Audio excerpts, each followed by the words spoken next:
Hello, I'm Nadia Jani and you're watching A News. Let's take a look at today's top stories. Israel says it will resume ceasefire after Gaza strikes. Trump insists truce still holds. EU foreign ministers meet to discuss global issues and a new package of sanctions against Russia. And truckers hope for border reopening after Pakistan and Afghanistan reach ceasefire deal.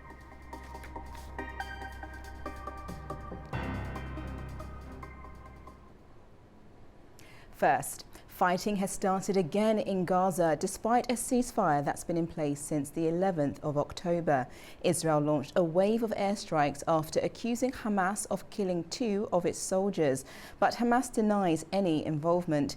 US President Donald Trump added that the Gaza ceasefire remains despite the airstrikes. Here's more.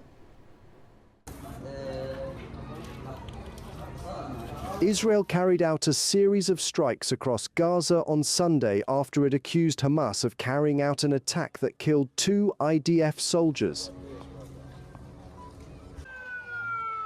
According to data from Gaza's hospitals, Israeli strikes killed at least 44 people in several parts of Gaza. The airstrikes marked the most serious breach since the truce began on October 11th. Israel accused Hamas of multiple violations, including a rocket-propelled grenade and sniper attack. Hamas denied the claims, saying it remained committed to the ceasefire and had no contact with local armed groups in Rafah. The renewed violence casts doubt on the 20-point peace plan brokered by US President Donald Trump, which aimed to end the war. Trump, however, insists the ceasefire remains in effect. We want to make sure that it's going to be very peaceful with Hamas. And as you know, they've been quite rambunctious. They've been doing some shooting, and we think maybe the leadership isn't involved in that. You know, some rebels within. But either way, it's going to be handled properly. It's going to be handled toughly, but properly. Is the ceasefire still in place? Yeah, it is. Yeah, it is. The Israeli military has said it will resume enforcement of the ceasefire in Gaza after launching airstrikes. Amid the renewed strikes, Rafah border crossing between Gaza and Egypt remains closed, deepening the humanitarian crisis. 2 airport security staff were killed when a Boeing 747 cargo plane from Dubai skidded off the runway at Hong Kong International Airport and plunged into the sea. Officials said the Air Act 747, operating on behalf of Emirates, veered off the north runway after landing and struck a security patrol vehicle, pushing it into the water. Both officers were rescued but later confirmed dead. All 4 crew members on board survived. Authorities are investigating factors that led to the accident. The crash is Hong Kong's deadliest airport incident since 1999. Now to France, and thieves have pulled off a daring daylight robbery at Paris's Louvre Museum, escaping with priceless 19th century crown jewels in a meticulously planned operation. 9 jewels were stolen in under 10 minutes. Sunday's audacious heist saw thieves break into Paris's Louvre Museum and steal crown jewels of inestimable value in a lightning-fast professional operation that lasted less than 7 minutes. 4 masked suspects used a vehicle-mounted lift to reach a first-floor window of the Gallery of Apollo, the grand hall housing France's royal jewels, shortly after the museum opened. They cut through glass panes with power tools, smashed display cases and fled on scooters before police arrived. No one was injured. Among the 8 stolen items were diadems, necklaces, earrings and brooches once belonging to French royalty, including Empress Eugénie, Empress Marie-Louise and Queen Marie-Amélie. Culture Minister Rachida Dati called the theft a very professional, organised operation. We came immediately, a couple of minutes after we received information of this robbery. To be completely honest, this operation lasted almost 4 minutes. It was very quick. We have to say that these are professionals. Organized crime today targets objects of art, and museums, of course, have become targets. Because France, as you know, is a country of heritage, a country with historical objects of heritage with great value. The Louvre, the world's most visited museum, was evacuated and closed for the rest of the day as police launched an investigation. President Emmanuel Macron condemned the robbery as an attack on our heritage, vowing that the jewels would be recovered and the culprits brought to justice. The high-profile heist has renewed scrutiny of the museum's security measures as staff have long warned of overcrowding, insufficient personnel and ageing infrastructure at the centuries-old landmark. European foreign ministers met in Luxembourg on Monday and discussed further support for Ukraine and the impact of Russia's war on the regional energy security. EU Foreign Policy Chief Kaja Kallas said the latest sanctions package against Moscow would not be the last and urged stronger action against Russia's so-called shadow fleet used to bypass oil restrictions. She added that member states should also heed US President Trump's call to stop buying Russian oil and gas. Ukraine needs more military support, but also more financial support.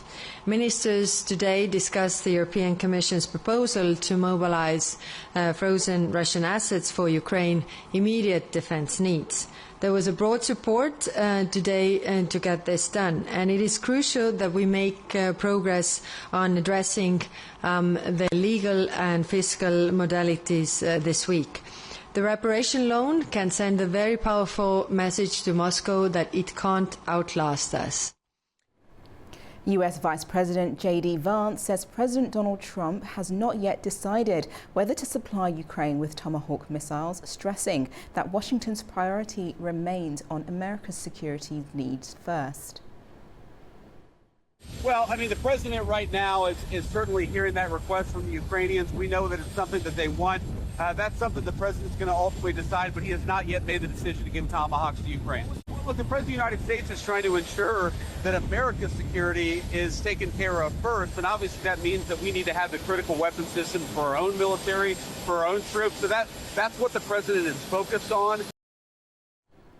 And over in Ukraine, the Ukrainian President Volodymyr Zelensky said on Sunday Kyiv is now striking Russian oil refineries nearly every day. He added that the strikes are intended to bring Russia back to reality. Speaking in his nightly address, Zelensky said Ukraine's long-range strike capabilities have significantly improved, both in distance and accuracy. He added that Kyiv was discussing new energy and infrastructure projects with Washington, including gas and nuclear power cooperation. Zelensky also outlined about ongoing talks with European partners, saying Ukraine is working to strengthen joint pressure on Russia. In South Korea, preparations have begun for the Asia-Pacific Economic Cooperation Summit in the historic city of Gwangju, scheduled for the 31st of October. The meeting is already drawing attention, not only for its economic agenda, but for the potential face-to-face meeting between President Donald Trump and China's Xi Jinping. Preparations are in full swing in South Korea for the upcoming Asia-Pacific Economic Cooperation Summit, a two-day gathering of world leaders set to begin on the 31st of October in the historic city of Gwangju. The gathering comes amid renewed trade tensions between Washington and Beijing. President Donald Trump has threatened to impose 100% tariffs on Chinese imports unless Beijing lifts new restrictions on critical minerals, a move analysts say could reshape the region's economic landscape. APEC, which brings together 21 economies from across the Pacific Rim, traditionally focuses on trade liberalization, innovation, and sustainable growth. This year's theme, Connect, Innovate, Prosper, reflects South Korea's call for cooperation despite widening global divides. Because there is such a siege really going on from the Trump administration in terms of withdrawing from multilateral forums like APEC, this has really heightened the importance of this effort to bring together leaders from around the Asia Pacific and to focus on kind of the old agenda of, economic globalization, of free trade. This is the classic APEC agenda. And so I think we could see drama that APEC is not used to. Analysts say Trump's presence could bring both tension and attention. His America First approach has unsettled allies dependent on stable trade flows between the world's two largest economies. You see many of the allies sort of caught in a trap where they both want the US and China to come to some kind of deal, but they're all very concerned about their exposure to the consequences of that deal, because I think the general perception is Donald Trump, the Trump administration in Washington, is out for itself. It is America first. Observers also note China's growing trade pressure on South Korean firms, seen as part of a wider rivalry spilling into regional markets. South Korea, as host, hopes the summit will reinforce its image as a bridge between Washington and Beijing, positioning Gyeongju as a hub for dialogue rather than division. Speculation is mounting that Trump could revive dialogue with Kim Jong-un during his Asia visit. Their last meeting at the demilitarized zone took place near Gyeongju, and another surprise encounter can't be ruled out. Hosting APEC 2025 gives South Korea a chance to act as a bridge between rival powers set to welcome leaders, CEOs and media from across the Pacific. Whether this year's summit leads to renewed dialogue or deeper divisions, its outcome will be closely watched well beyond Asia.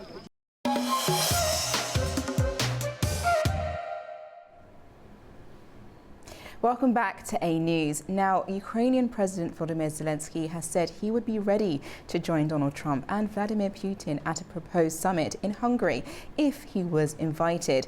The US and Russian presidents announced on Thursday they plan to hold talks on the war in Ukraine in Budapest, possibly in the coming weeks. Donald Trump has suggested the best way to end the war in Ukraine would be to cut up the Donbas region in Ukraine, which would leave most of it under Russian control. Here to discuss this is John Kuvelik, Senior Editor, Issue Insight. Hello. Hello. My first question really is President Trump and President Zelensky, they met on Friday and not much was accomplished. However, including, also the request for tomahawks. But what is Trump's strategy on this, do you think? Well, I would say or suggest that the meeting was useful. It generally is always good when heads of state, heads of government sit face to face. With President Trump, you have the element of the unknown, the unpredictable, which makes it far more of a challenge for anyone to sit across from him, because you don't know what he's going to say in public. You can pretty much gauge what he'll say in private, but it's the public part that it's just very difficult for anybody to plan. So it was good that President Zelensky went to see him. The agenda item was the tomahawks. Unfortunately, between President Zelensky leaving Kiev and arriving in Washington, President Trump had his telephone call with President Putin. And then we have the issue of the tomahawks sort of moved to the side. And now we're focused on President Trump's meeting with President Putin, wherever that may be and whenever that may be. Definitely. And Trump and Putin will, as you mentioned, will hopefully meet in the next couple of weeks. What do you think we can expect from this particular meeting? I did just receive an email from the Hungarian foreign minister that now we have a name for it. I had been going with Trump-Putin Summit 2 as moving from Trump-Putin Summit 1 in Alaska. Well, now the Hungarians are officially calling it the Budapest Peace Summit. So we have a name, we have a location, but that location is under immense pressure, not only from the European Union, which in no way does leadership in the European Union want to reward Viktor Orban, the Prime Minister of Hungary, who has been the proverbial political thorn in the side of Brussels, of EU and EC, European Commission leadership, as long as he's been Prime Minister. And then you have added to that constituencies in Russia, constituencies in Ukraine, who don't want the summit to take place for somewhat different reasons, but generally the reasons align in terms of neither side believes that the summit will give them what they want, which is a continuing conflict, because neither side believes that they're in a position of having to say enough. And just with that, Trump has now suggested that Ukraine give up some of its territory to Russia to end this war. Do you think that's something Putin will also agree to? Well, it's something President Putin has wanted from the beginning. You know, February 24th, 2022, they invaded into part 2 from 2014. And since that time, they now have around 19% or so, 19-20%, depending on how you draw the maps, of Ukrainian territory, most all of it in the east. And the Russian armed forces haven't really gained much, really in 3 years, maybe 1 or 2%. So the Ukrainians have really held firm. However, in terms of the areas, Luhansk, Donetsk, Zaporizhia, that primarily, the Russians don't control 100% of the previous boundaries for those oblasts or states or provinces. And so in the case of President Putin, right now they control about 78% of Donetsk, and they're saying, well, we'll call it a day if you throw in the other 22% that we don't control. Well, that's a lot of Ukrainian citizens who are currently Ukrainian citizens who don't necessarily want to be Russian citizens. So that's a problem. That one way that they're talking about getting around that is for Ukraine to redraw the border. So basically move the borders of Ukraine further east until you match up with the current lines for the Russian armed forces. It's not great. It's unjust. It's not fair to the Ukrainians, but President Trump is basically, and this isn't new, he's been aligning with President Putin's interests and his attitude for quite some time, that Ukraine's going to have to give up something. So just, like the proverbial Band-Aid on a wound, rip off the Band-Aid. It's going to hurt for a little bit, but then move on with the healing process. Yes, well, I don't know whether or not that healing process is what Ukraine actually has been fighting for. But if we could just quickly turn to Europe and their involvement in this, as they haven't been invited to these peace talks with President Trump and Putin. Do you think that's a good thing, or how can they also make their position known? We know that today there's been a meeting in regards to what they need to do to put pressure on Russia. What else can Europe do? Europe has a problem in that there's distance between what comes out of the politicians' mouths and what those politicians are willing to inflict upon their own constituents, meaning their taxpayers and their voters.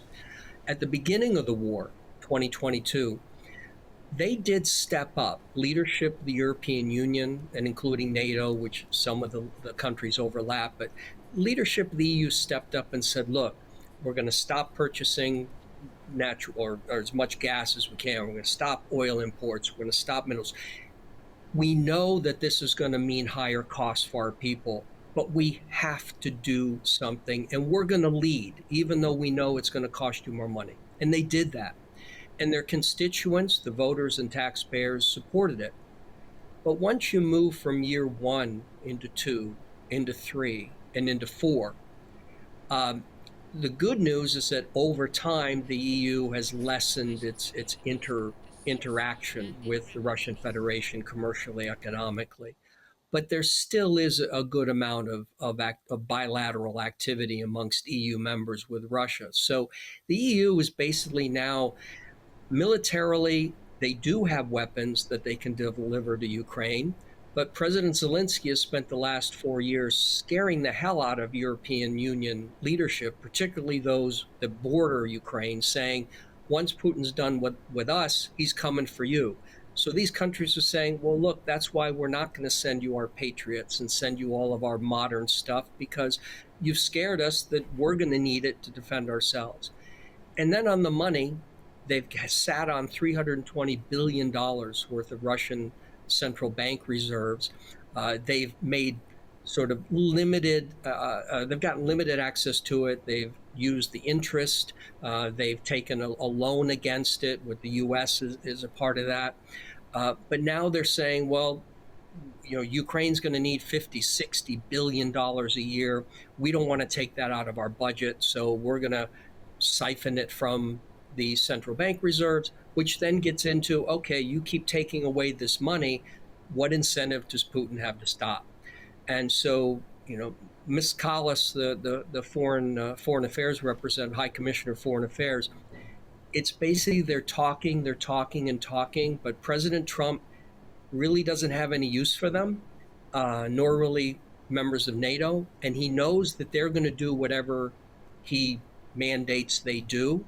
And so that's why they're outside the store looking inside in the window as Putin and Trump meet. Yes. And finally, my last question, which you brought up, saying it's being titled the Budapest Peace Talk. Now, Hungary has been chosen as the place where these two leaders will come together and meet. What is that significance, obviously, on a global scale for Prime Minister Viktor Orban and his position on this? Yeah, he's the winner. Even if it doesn't happen, he's won, because one, he has enabled everyone within the European Union, and that's his little political world that really matters. But they all know that he is the current Trump. He's one of the important Trump whisperers. He has a relationship with Donald Trump that they're not going to be able to get in between. So he's the winner. From his relationship with President Putin, which he's maintained during the last 4 years, that ends up looking not a bad thing if they actually meet in Budapest. If President Putin and President Trump do meet and nothing comes out of it, it still doesn't matter, because the event has happened, a lot of media attention. And if President Zelensky happens to attend at the invitation of both President Trump and President Putin, that's going to be even more enormous. Having said all of that, though, while this event is a good moment for Prime Minister Orban, it doesn't correct a lot of the other issues that he has. He's got elections coming up in April of next year.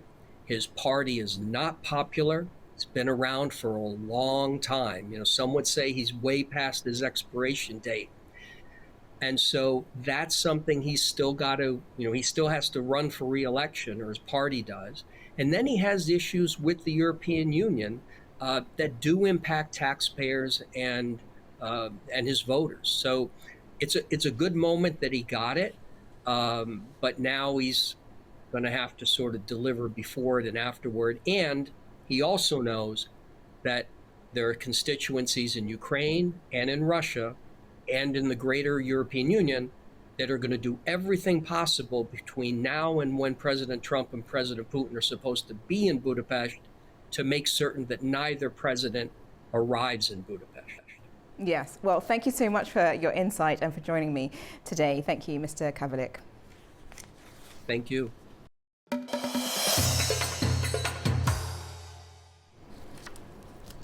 Welcome back to A News. Now let's take a closer look at regional news and developments. Azerbaijan and Kazakhstan are deepening their strategic partnership. The two countries are set to hold the second meeting of the Supreme Interstate Council, a platform aimed at boosting cooperation across trade, transport, energy and cultural ties. Our Orkhan Amashov is in Astana now and joining us live. Hello, Orkhan. Hello, Nadia. Hello. My first question is, what can you tell us about today's events? What's taken place? Well, today is officially day one of President Ilham Aliyev's state visit to Kazakhstan, and of course the meeting of the the International Council between these two countries is taking place today and tomorrow. But today most of the events will be taking place behind closed doors, and that portion of the state visit open to public actually will be tomorrow. Of course, the bilateral interaction between these two countries, the trade volume, connectivity, middle corridor, many other related matters will be discussed. Azerbaijan and Kazakhstan are two biggest countries in their respective regions, and therefore relations between them and the enhancement of those relations are actually key to the future of Central Asia Plus format. And this is a state visit, as you mentioned earlier, Nadia, and the state visit differs from official and working visits. In different parts of Astana, you would be able to see Azerbaijani flags of Azerbaijan and Kazakhstan. So that ceremonial pomp is visible, is palpable, you can feel it. There's a sense of that gravitas that many people, many journalists that I've been talking to actually notice. But to the crux of the matter, to practicalities, my feeling on the basis of what I've heard is that that very agreement that Azerbaijan and Kazakhstan signed 20 years ago, back in 2005, entitled as Agreement on Strategic Partnership and Allied Relations, could potentially be revisited, and some enhanced version of that could be considered, because after all, something needs to come out of this meeting. There's a strong focus on energy cooperation, particular green element will be discussed, and of course logistics corridors, and in particular digital corridor subject will be discussed during this debate, during these discussions. Kazakhstan and Azerbaijan are, as I said earlier, respectively the biggest countries in their regions. But there is one key sensibility, despite the fact that Kazakhstan has got this $130 billion level GDP, and Azerbaijan is the biggest country in terms of its nominal GDP in this region. Actually, trade volume, when you look at it, is actually $547 million. This is not a significant figure, bearing in mind what these countries are actually capable of. I think that different ways of enhancing that figure will be discussed. But ultimately, Nadia, today is a day one. As I said earlier, most of the meetings are behind closed doors, but essentially tomorrow will be the day where we'll be able to reflect on the substance of the ongoing state visit. Brilliant. Well, we look forward to hearing the outcomes of day two. Thank you so much for joining us, Orkhan Amashov. Thank you, Nadia. Now, Kazakhstan and Iran are preparing for a high-level visit that could strengthen ties between the two countries. Iranian President Masoud Pezeshkian is expected to visit Kazakhstan before the end of the year. Fariza Kalamazana has more. Iranian President Masoud Pezeshkian is expected to visit Kazakhstan before the end of this year. The announcement came from Iran's Deputy Foreign Minister Saeed Khatibzadeh in an interview with the Kazinform news agency. According to him, preparations for the visit are underway at a high level and will focus on strengthening bilateral relations and discussing key areas of cooperation. Both sides are actively working on the agenda involving foreign ministries as well as economic agencies. More than 20 bilateral documents are currently being prepared for signing during the visit. The negotiations are expected to cover a wide range of sectors, including trade, transportation and agriculture. One of the priorities will be cooperation in grain exports. Iran has long been one of Kazakhstan's key partners in this area. Experts also highlight transit and logistics as important items on the agenda. The North-South International Transport Corridor passes through Iran and provides Kazakhstan with access to southern ports. This route is considered strategically important for reaching new markets. Official data show that bilateral trade in 2024 amounted to $340 million. And during a visit by a Kazakh delegation to Tehran in February this year, both sides agreed to increase this figure to $3 billion. At the same time, Kazakhstan-Iran Business Forum took place, resulting in 10 commercial agreements signed, totaling nearly $93 million. Meanwhile, experts believe the upcoming visit could mark a significant step in strengthening economic cooperation. The focus is expected to be on expanding trade, improving transit connections, and deepening collaboration in agriculture, with support from international transport corridors and growing interest in regional partnerships. Fariza Kalimurzina, Almaty, A News.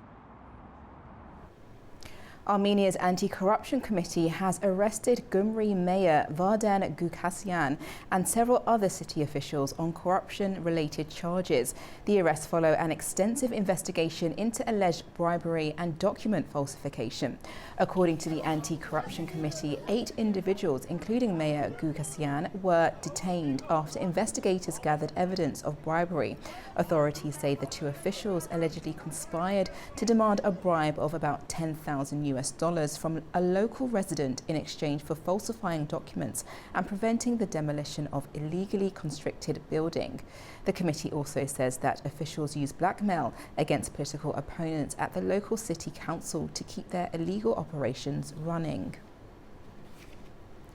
The Iranian Foreign Minister Abbas Araghchi and the Foreign Minister of Egypt Badr Abdelati held a telephone conversation discussing bilateral ties, regional developments, including the breach of Hamas-Israel ceasefire and Iran's nuclear program. Our correspondent Turar Shiralilu has more from Tehran.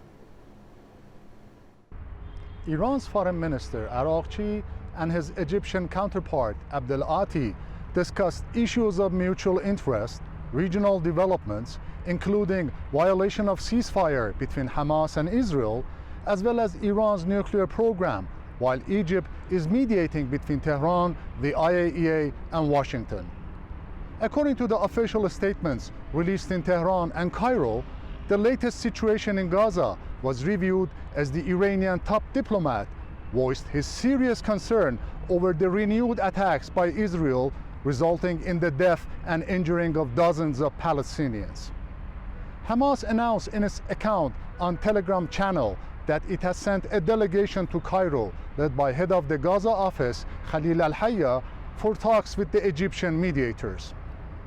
The Iranian Foreign Ministry also announced that the Egyptian side was informed during the telephone contact on Tehran's views regarding the nuclear issue.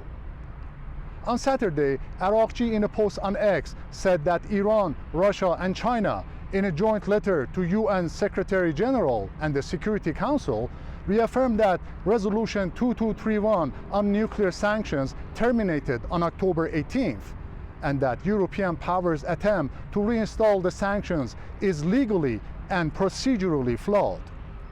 In the meantime, the Egyptian Foreign Ministry said that Abdelati held phone talks with U.S. Special Envoy for Middle East Steve Witkoff and IAEA Director General Rafael Grossi.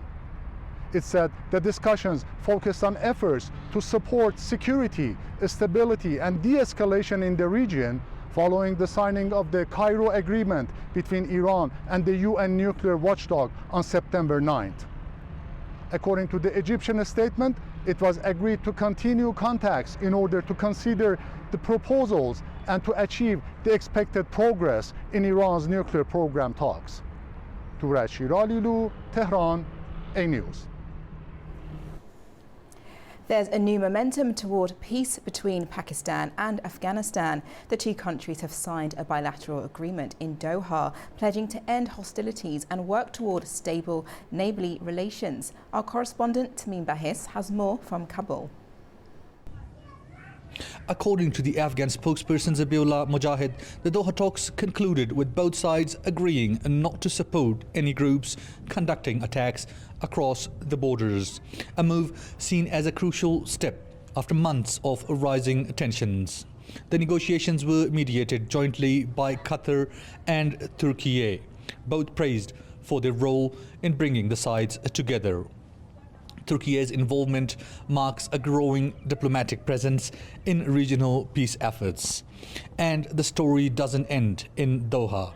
The next round of talks is scheduled for October 25th in Istanbul, where negotiators are expected to translate the ceasefire into action, defining how it will be implemented, monitored, and verified. Officials say the Istanbul meeting will focus on operational details, setting timelines, defining violations, and creating joint mechanisms to prevent future cross-border attacks. Turkey will host and co-mediate the follow-up discussions alongside Qatar. Ankara has long maintained strong ties with both Islamabad and Kabul and is now stepping forward as a neutral bridge between the two. The Turkish Foreign Ministry has pledged to support efforts for lasting peace and stability between the two brotherly nations. Turkish intelligence chief Ibrahim Kalin was also involved in the Doha meeting, underlying that Ankara's mediation isn't just diplomatic, but part of a broader regional security effort. Holding the next phase in Istanbul signals that this is more than a one-time ceasefire. It's the beginning of a long-term negotiation track, one that could reshape security and cooperation along the Afghanistan-Pakistan border, with Turkey and Qatar steering the dialogue forward. Tamim Bahis in Kabul, A News. And that first dialogue will hopefully put an end to tensions along the Pakistan-Afghanistan border, which has disrupted trade and left truckers stranded for days, halting trade and leaving goods to spoil. At Torkham, on the border between Pakistan and Afghanistan, truckers stranded and say they hope the crossings reopen soon following Afghanistan's agreement to an immediate ceasefire after peace talks in Doha. Drivers report that they are running out of money and perishable goods such as vegetables and fruit are spoiling. Many are struggling to find food while waiting at the border. It is troublesome here. There is no food available here. There is no toilet here. Nothing as we remain stranded here. Our vehicle is out of order and the goods are rotting. We wish that both the countries would talk and open the border gates. We are facing hardships here.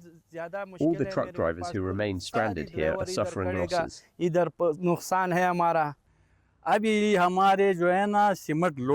My truck is loaded with cement. It's my third day here since there is no meal, no tea, and no proper place for prayers. Everything is difficult here. They all face hardships, whether they are drivers, cleaners, or the owners of vehicles. Where are they going to eat from? They earn through these vehicles and the roads are closed. Since 12 October, Pakistan has closed several border crossings along the 2,600-kilometre frontier with Afghanistan, following rising tensions. Ground fighting between the former allies, alongside Pakistani airstrikes across the contested frontier, was triggered after Islamabad demanded that Kabul rein in militants who had stepped up attacks in Pakistan. Islamabad says these militants operate from havens in Afghanistan. The Taliban deny providing sanctuary to militants targeting Pakistan and accuse the Pakistani military of spreading misinformation. Islamabad rejects these accusations.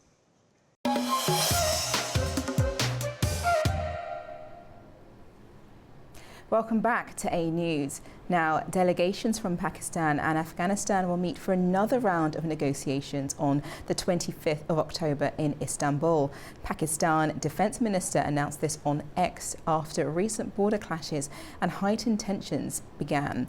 To delve deeper into this with our guest is Osama Rizvi, energy and economic analyst in Pakistan. Welcome. Thank you so much. My first question is, after peace talks in Doha, a second ceasefire has now been agreed. How significant was that to have? Well, of course, given the recent tensions and skirmishes between both the countries, it is quite a significant step. You know, you have to look at it in the long-term lens.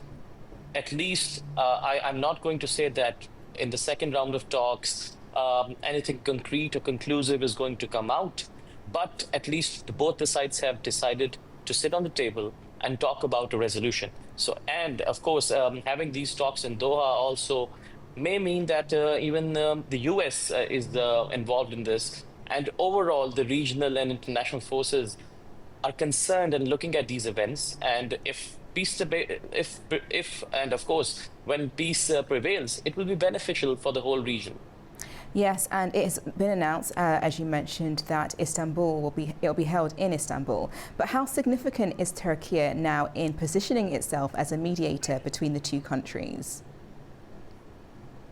Well, quite significant, if you ask me. Turkey straddles NATO, the Muslim world, and the Central Asian states as well.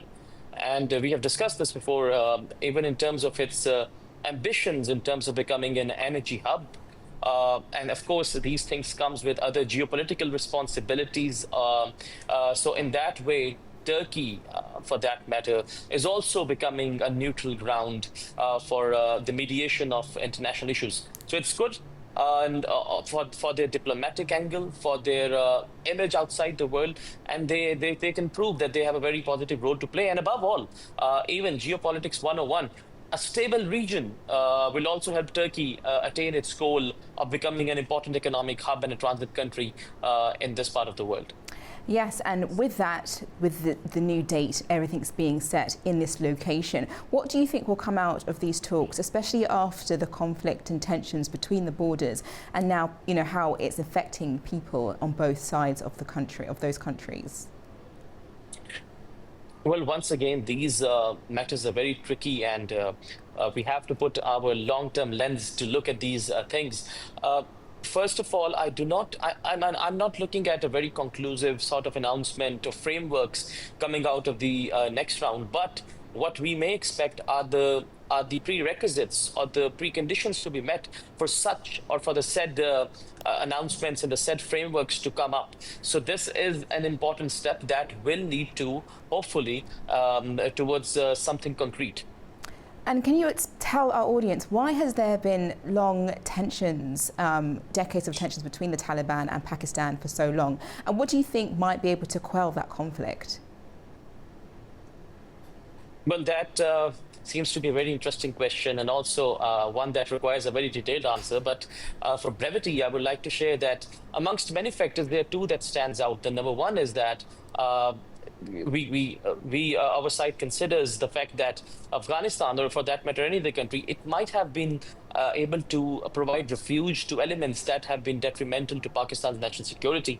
And secondly, very closely being watched is another factor, is the presence of a third hand. And these two factors have been the backbone, sort of the main reason of the conflict between those countries. And the resolution of these two factors will be also the one to quell tensions between two countries and maybe lead towards something more peaceful engagement in the future. And with that, obviously the Taliban has only recently come into power since the US occupation has now left. Was Pakistan ever quite fearful of what that looked like, considering the tensions that they had? Well, I don't think so. I mean, Pakistan, for that matter, is an established and very responsible nuclear power in the country. And time and again, Pakistan has shown restraint, even with its conflict with its other neighboring countries. We have never been the first aggressor, but of course, we are also we consider ourselves in control of the situation, given our geopolitical experience and economic heft. So I think, there have been no fears, but we are looking at these things. We're concerned, and hopefully, better things will prevail. And now that Turkey is stepping in as a mediator, and you mentioned how significant that is for that particular country and making sure the region benefits from that. What are those benefits from having peace in this region, especially in regards to, trade, cultural ties, economic value between these two countries and Turkey? A lot, actually, a lot. When we look at the various projects, TEPI, IPI, so many other CASA 1000, and so many other energy-related and economic projects, all of them depend upon one thing. I know there have been lots of delays, lots of fines, lots of misunderstanding between the countries that would have been involved in those projects because of the geopolitical concerns. If these geopolitical conflicts can go away, and peace can be restored to the region, it will help, of course, not only Pakistan, Afghanistan, but also Turkey as well, because I've said they're positioning themselves as an energy hub in the country. Any pipeline flow, any energy flow, they will be the one either to share this with the Western world across the Mediterranean, or for themselves, or to engage further with Azerbaijan and the other Central Asian countries. So it's a nexus. It's a nexus, and one string, of course, when it vibrates, it affects the other strings as well. Definitely. Well, thank you so much for joining me and for your insights, Mr. Rizvi. Thank you. Thank you so much for having me. You're now up to date with the world news for the hour. Thank you for watching and stay tuned to A News.